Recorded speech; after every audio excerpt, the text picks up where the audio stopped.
स्वागत है बच्चों आपके अपने YouTube चैनल गणित शिक्षा पर। आज हम पढ़ेंगे विभाजन सूत्र पढ़ेंगे, ठीक है। और इससे जो इसके ऊपर जो क्वेश्चन आएंगे उन क्वेश्चनों को भी डिस्कस करेंगे, ठीक है बच्चों। विभाजन सूत्र नाम से पता चल रहा है सेक्शन फॉर्मूला, यानी कि किसी भी लाइन का हमने पिछले एक्सरसाइज में क्या सीखा था, पिछले वीडियो में क्या सीखा था, दो बिंदुओं के बीच में हमने डिस्टेंस निकाल ली थी, ठीक है। अब इसमें कोई बिंदु बीच में आ जाएगा जैसे R, तो ये R बिंदु क्या करेगा, इन दोनों इस यानी कि P के डिस्टेंस को किस रेशियो में डिवाइड कर रहा है, ये M1 रेशियो M2 रेशियो मान लेते हैं, यानी कि कुछ पार्ट इसका इधर रहेगा, कुछ पार्ट उसका उस साइड में चला गया, ठीक है बच्चों। जो पॉइंट P है इसके कोऑर्डिनेट हम ले लेते हैं x1 और y1। जो पॉइंट Q है इसके कोऑर्डिनेट हम ले लेते हैं x2 और y2, ठीक है। अब ये जिस P के डिस्टेंस है, दूरी है, ये P के जो दूरी है ये बिंदु R से विभाजित हो रहा है M1 रेशियो M2 में, तो इसके भी कोऑर्डिनेट रहे होंगे, तो इसके कोऑर्डिनेट हम ले लेते हैं R और X और Y, ठीक है बच्चों। तब देखो इसमें हमें क्या लिखना है, बिंदु R के निर्देशांक यानी कि बिंदु R के कोऑर्डिनेट हमें फाइंड आउट करने हैं, ठीक है। तो बिंदु R के निर्देशांक, ठीक है। ये होगा हमारे पास कोऑर्डिनेट ऑफ पॉइंट R, ठीक है। तो इसमें जो बिंदु R है, जो पॉइंट R है, वो क्या कर रहा है, P के डिस्टेंस को क्या कर रहा है, डिवाइड कर रहा है M1 रेशियो M2 में। तो हमारे जो पॉइंट R है इसके कोऑर्डिनेट क्या होंगे, यानी कि X की वैल्यू क्या होगी और Y की वैल्यू क्या होगी। देखो बच्चों बड़े ध्यान से देखना, इसको कैसे फाइंड आउट करेंगे। जैसे हम यहाँ पे फॉर्म X की वैल्यू निकालना सीख रहे हैं, इसी प्रकार से क्वेश्चनों में भी हम यही तरीका अपनाएंगे। जब हम X की वैल्यू निकालेंगे तो हम x1, x2 और m1 की बात करेंगे, ठीक है, m2 की बात करेंगे। X की वैल्यू निकाल रहे हैं तो x की बात करेंगे, y की बात नहीं करेंगे, ठीक है। तो m1 की गुणा हो जाएगी हमारे पास किसके साथ, y2 के साथ, और m2 की मल्टीप्लाई करेंगे हम x1 के साथ, ठीक है बच्चों।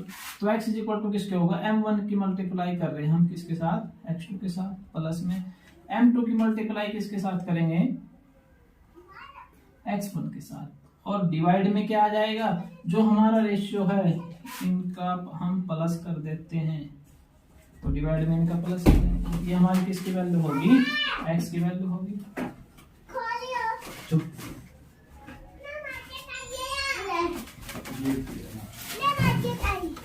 पॉज कर देते, ठीक है बच्चों। देखो x बराबर हमारे पास क्या आ गया, m1 की मल्टीप्लाई कर रहे हैं हम x2 के साथ, प्लस में m2 की मल्टीप्लाई कर रहे हैं x1 के साथ, और बटे में कितना आ जाएगा, m1 plus m2।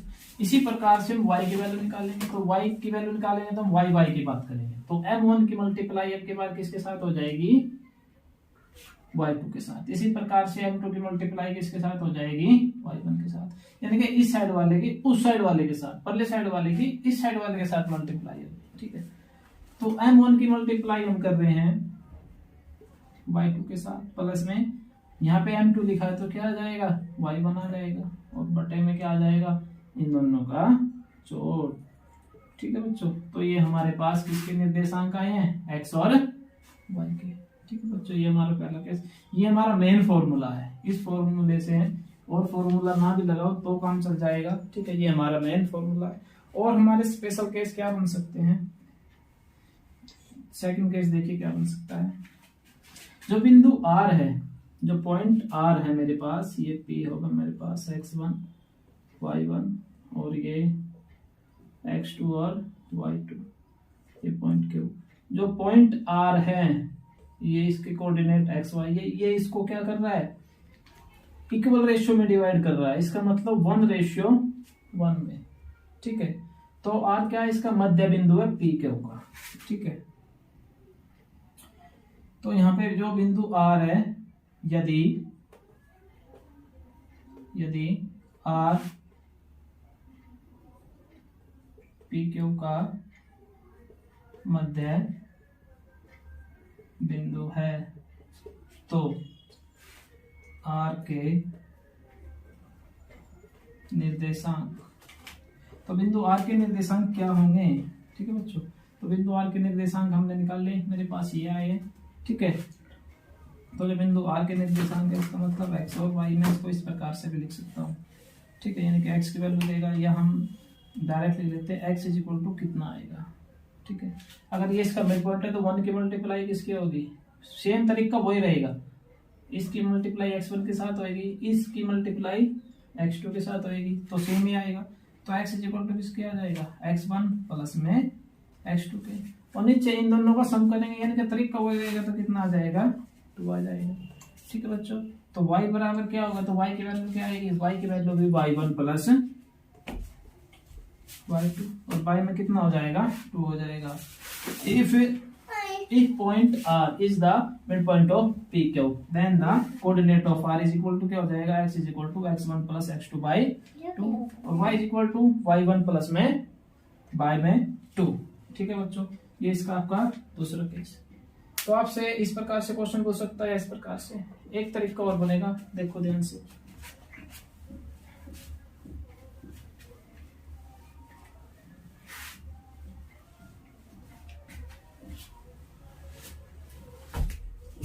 Third point क्या होगा हमारे पास, अगर हमें रेशियो अनुपात निकालना पड़ जाए तो क्या करोगे, इसका मतलब हमें अब की बार रेशियो नहीं दिया तो हम रेशियो करेंगे, मान के चलो जो पॉइंट बिंदु आर है वो पी क्यू को किस अनुपात में विभाजित कर रहा है, के अनुपात 1 में, ठीक है। हम यहाँ के, हम इसमें के की वैल्यू निकाल लेंगे, हमें इसमें क्या दिया होगा, ये भी दिया होगा, ये भी दिया होगा और ये भी दिया होगा, ठीक है। तो हमें अनुपात निकालना पड़ेगा।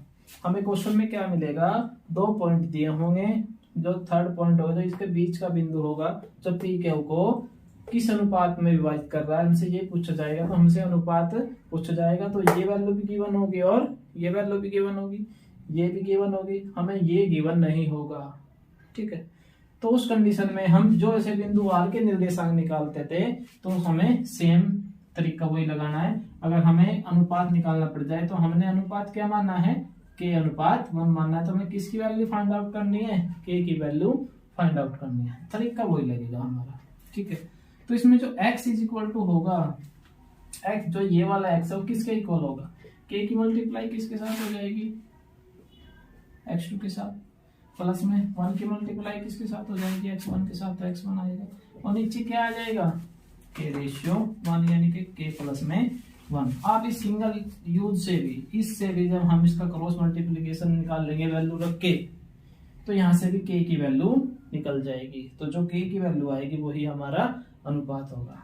मान के चलो बाई सपोज हमें x की वैल्यू का नहीं पता लेकिन y की वैल्यू का पता है, तो हम क्या करेंगे, y इज इक्वल टू लिखेंगे। तो y इज इक्वल टू किसके होगा, तो k की मल्टीप्लाई y2 के साथ हो जाएगी, y2 प्लस में 1 की मल्टीप्लाई y1 के साथ करेंगे तो कितना आएगा, y1 आएगा, ठीक है। और नीचे इन दोनों का सम हो जाएगा, ठीक है बच्चों। तो जब भी आपसे अनुपात पूछेगा तो इनमें से एक वैल्यू आपको जरूर दी हुई मिलेगी, ठीक है बच्चों। अब हम इस पे कुछ क्वेश्चन कर लेते हैं, जो अच्छे अच्छे क्वेश्चन है वो कर लेते हैं।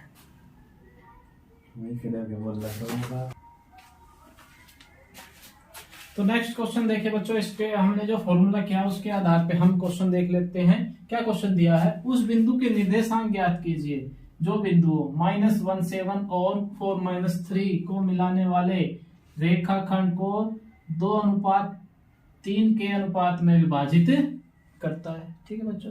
तो इसी प्रकार से आपको क्या लिख लेने, ये दोनों पॉइंट लिख लेने। मान के चलो ये वाला पॉइंट मैंने P मान लिया, -1 और 7, ये पॉइंट मैंने क्या मान लिया, 4-3, ठीक है बच्चों।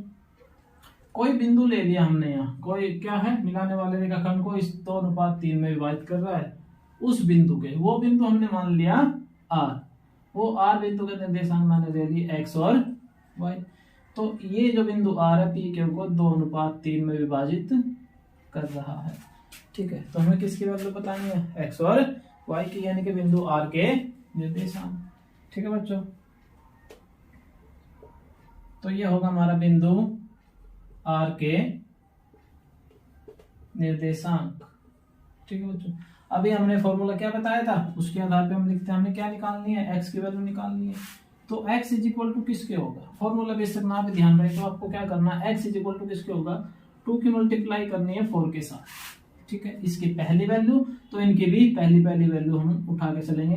तो x की वैल्यू निकालनी है तो 2 की मल्टीप्लाई हो जाएगी हमारे पास 4 के साथ, प्लस में 3 की मल्टीप्लाई किसके साथ हो जाएगी, -1 के साथ, तो 3 इंटू में -1 आ जाएगा और बाई में क्या आ जाएगा, इन दोनों की हम प्लस कर देंगे।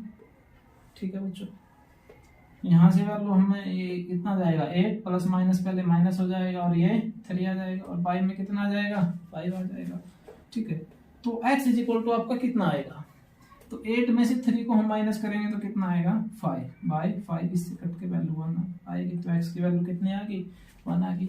इसी प्रकार से आप किसकी वैल्यू निकाल लेंगे y की, तो y यानी कि हमने y वैल्यू उठाया है, तो y उठाया तो यानी 2 की मल्टीप्लाई किसके साथ हो जाएगी हमारे पास 3 के साथ, तो 2 मल्टीप्लाई में कितना है 3 है, प्लस में 3 की मल्टीप्लाई किसके साथ हो जाएगी इधर 7 के साथ, तो 3 इंटू 7 और बाई में इन दोनों की प्लस। ठीक है बच्चों, तो इसके साथ मल्टीप्लाई करेंगे तो कितना आ जाएगा माइनस का 6 प्लस में इसके साथ मल्टीप्लाई करेंगे तो 27 और बाई में 5, y इज इक्वल टू तो y इज इक्वल टू, अब हम 21 में से क्या माइनस कर देंगे 6 माइनस कर देंगे तो कितना बचेगा मेरे पास 15 बचेगा और बाई में 5, तो 5 पे कितना जाएगा 3 पे जाएगा, तो y इज इक्वल टू कितना आ जाएगा 3 आ जाएगा।